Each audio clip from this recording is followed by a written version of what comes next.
Hey YouTube, what's up? Christian Hannah Horror. My wife went to the flea market the other day and she called me and said, "Hey, I got you one of those dolls you never had when you were a kid you were telling me about." I was like, "Which one was that?" She goes, "You remember those good guy dolls?" I was like, "Well, yeah. Uh, just never got one." She goes, "Well, I found one. If you want it." I said, "Sure, that'd be great. I never had one." So she brings this home and he's cool. I think I caught him talking a little while ago. Oh God. You can support me on Patreon for just $1 a month.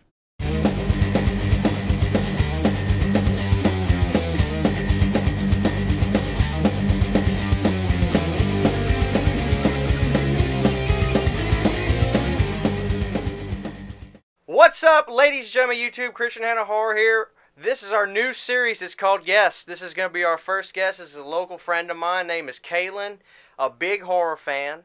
And we're going to dive into his brain a little bit. We're going to ask him some questions and get his thoughts on just the horror in general.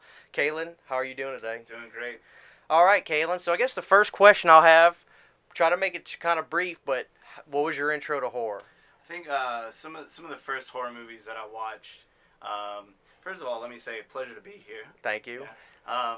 Some of the first horror movies I remember when I was a kid getting introduced to were on USA Up All Night.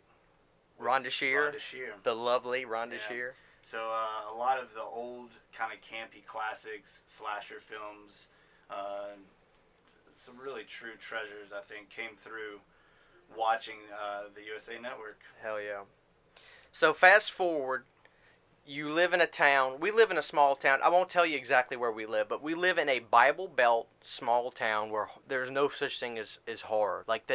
So to meet somebody, the cool thing about this video is whenever you're out, a lot of you that see these videos and subscribe to me, you're probably local people. You live in small town, not local here, but you live in small towns, and you may feel like an outsider. I feel like an outsider where I live because horror's not a thing.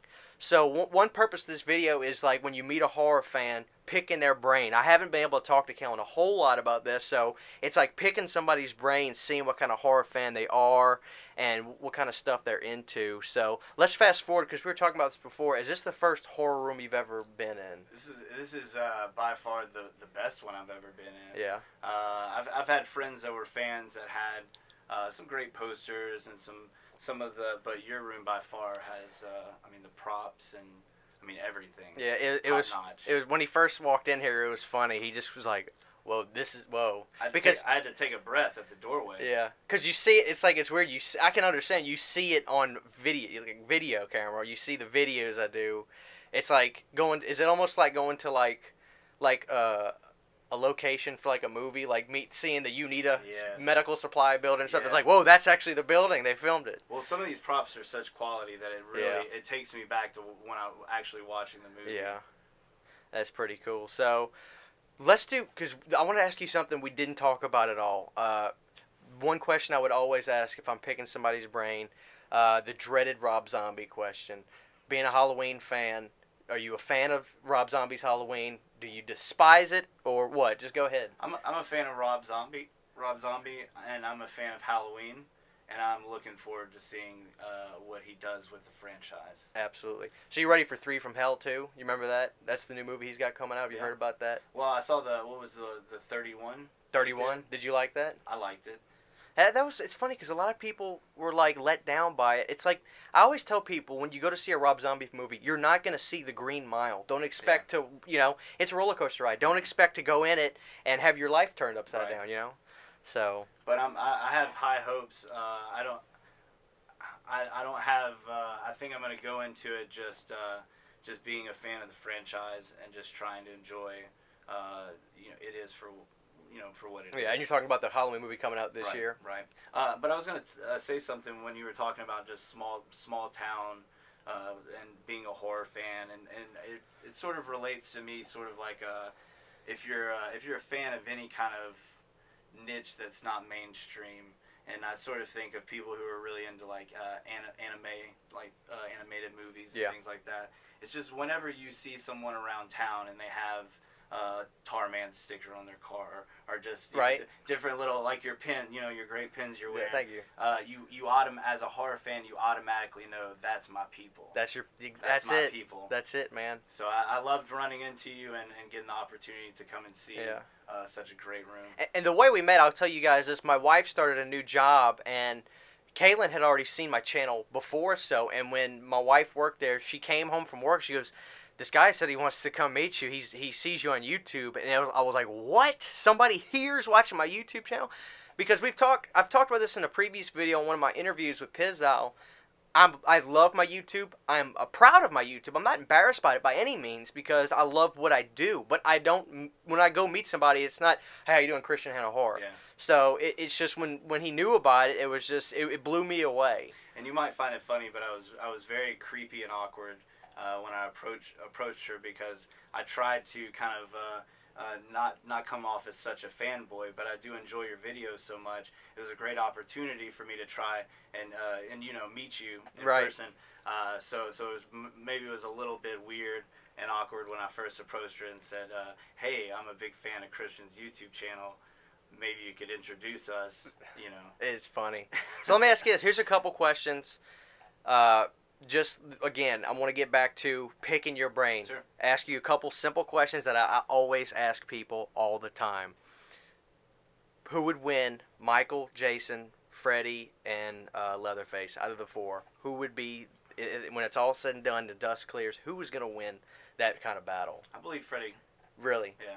I'm going to have to go with Freddy. He's psychological. Right. And I know the others have their qualities to them, but if I were to put the money down, I would say Freddy Krueger would win. Okay. Yeah. Pound for pound, every movie altogether between, Halloween's, Friday the 13th, Sniper, which franchise, in terms of just sheer, quality, continuity, all that, which franchise has the best movies? Not necessarily who you like the most, but as far as just quality and continuity, which franchise has the best representation of movies between the four of them? A Nightmare on Elm Street 3 was the best horror movie ever made. And that's the thing. I did that video on that ranking. I put Dream Warriors #1. It's just that good. Yeah. The first movie is great, but Jesus, if Dream Warriors just doesn't top it in almost every way. So, I'm glad you liked my answer. Absolutely. So Caylan was telling me that you're really into campy type horror. Yeah. Is that your thing now? Is that what you're watching a lot of? Well, it's just like going back to when I was first exposed to it, the Evil Dead. Just some of the more, and I'm not calling Evil Dead campy. I'm just saying some of the more horror. Especially 2, right? Is what you're referring to? Or 2. I'm sorry. Yeah. Which was the first Evil Dead that I saw, not knowing that there was an original Evil Dead that was similar. Right. But the combination of comedy and horror together is something that excited me. I'm a fan of Trauma. The Toxic Avenger was one of those movies that kind of excited me when I was younger. So a lot of that genre I'm still interested in, and when I go back to watch movies and put them on the background, to maybe doing something and have the TV going with the movie playing, it's usually one of those movies from my childhood. Absolutely. That I sort of don't have to pay attention to too much, but still catching it still has those great moments. Yeah. So let me ask you a couple more questions. I'll bring people in here all the time. Guests come in, or friends. Oh my God, this is a comment a lot of make. Oh my God, I could never sleep in this room. My question to you: could you comfortably fall asleep with these clowns and Dr. Deckers and Michael Myers? Could you fall asleep in here without any issue? Christian, I hope I don't offend you by saying, but I'm ready to get out of this room right now. I'm so scared. Really? It's frightening. Really? Is it the clown? It's the clown. Or is it Chucky? It's the Chucky. What else? It's all of it. Really? It's intense, but in the best way possible. Really? Yeah, I'm joking a little bit, but no, I think it's yeah, man. I could see myself watching some classic movies here. You got a comfortable room. Yeah. We need to update. I need to update the couch and get some theater chairs. Yeah. If I were to wake up and see.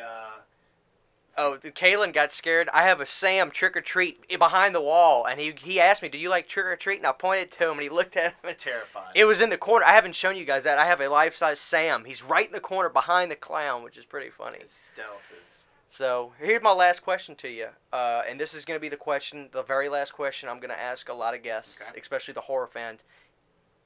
Is horror dead? And if not, what is horror in the next 10 years?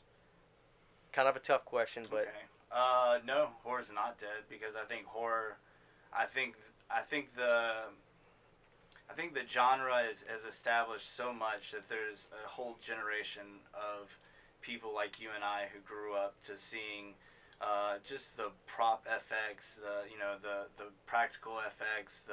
I think we're tired of CG. I can agree with that. I think there's a frustration in seeing so much CG put into horror and just kind of cheap audio scares. Just little make you jump out of your seat, and not enough of the stuff that really creeps you out. The stuff that maybe might get in your head. Some of the older movies from the late '80s and early '90s.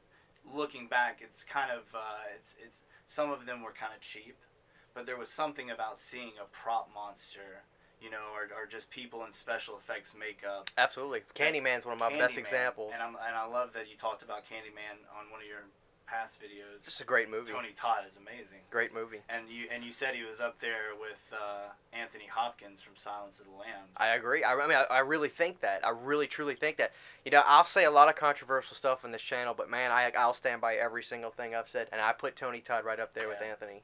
The '90s Savini remake of Night of the Living Dead, right up there. I will drink to it, man. It's just a great remake. Yeah. I don't think that horror is dead. I think that a lot of people love horror. And love old horror and love, what they grew up on. And I think that it may, there's a lot of computer animated, there's a lot of computer generated type effects that are kind of cheaply thrown into movies. And I think in the future people will sort of find a balance. Balance of it. Balance. Okay. I hope. And I'll pose this very last question to you. It remake. Mm-hmm. On par with the original, better, or is Tim Curry still the all-time king? Tim Curry. Tim Curry is the all-time king. Right. But I really enjoyed the remake. It was great, wasn't it? And it was so good, and I really look forward to the next one, which is gonna. Absolutely. My only thing, if I can interject, I think they've released the cast listing. I hope it's not filled with stars. Let's get some working class guys in there that are not. They just want to. I want to see a good movie. I don't want to be overshadowed by stars. You put all these big names in there because the first one does well, and then you can't get lost in the movie because that's a guy from Parks and Recreation, or that's what I'm saying. They did good. They got their Stranger Things kid in the first one. That's fine. But the rest of the kids were working class kids. You don't know who they were. Right. And you got lost in it. Do you feel like in the original the adult portion of the movie had the level of stars that they used was good, or do you think that they maybe went a little too? I mean, there was a John Ritter and some other celebrities. Being a young kid who didn't recognize John Ritter because he was a little bit older at that point, no. Okay. And it's so classic. I wouldn't change it. Now the first part I do like more. But to get back on which one we were talking about was better. Mm-hmm.